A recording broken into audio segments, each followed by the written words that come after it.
నంద్యాల జిల్లా తెలుగుదేశం పార్టీలో నూతన ఉత్సాహం నెలకొంది. నంద్యాల పార్లమెంట్ తెలుగుదేశం పార్టీ అధ్యక్షురాలిగా గౌరు చరితారెడ్డి, ప్రధాన కార్యదర్శిగా ఫిరోజ్ గ్రాండ్ను ప్రమాణ స్వీకారం చేశారు. అయితే మంత్రులు ఫరూక్, బీసీ జనార్దన్ రెడ్డి సమక్షంలో జరిగినటువంటి ఈ వేడుకలకు కార్యకర్తలు భారీ ఎత్తున తరలివచ్చారు. జిల్లాలో పార్టీని మరింత బలోపేతం చేస్తామని, కార్యకర్తలకు అండగా ఉంటామని నేతలు స్పష్టం చేశారు.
ఏదైతే మీరు నాడు గ్రామీణ వ్యవస్థ చిన్నపిల్లలు చేశారు, ఆ రోజు గ్రామీణ వ్యవస్థ చిన్నపిల్లలు చేసి ఈరోజు గ్రామాల్లో సీసీ రోడ్డు చేస్తా ఉన్నాం.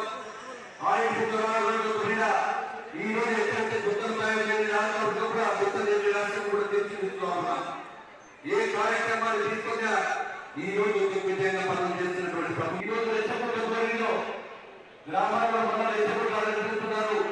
మేము ఎంతసేపు శాంతిగా ఉత్తరపడాలి, మా ఊరికి ప్రమాదమైనప్పుడు ఎంత దూరమైనా వెళ్ళడానికి మళ్ళా మా పార్టీ కేవలం పార్టీ సంసిద్ధంగా ఉంటుంది ప్రయత్నం కూడా తెలియజేస్తా ఉన్నా.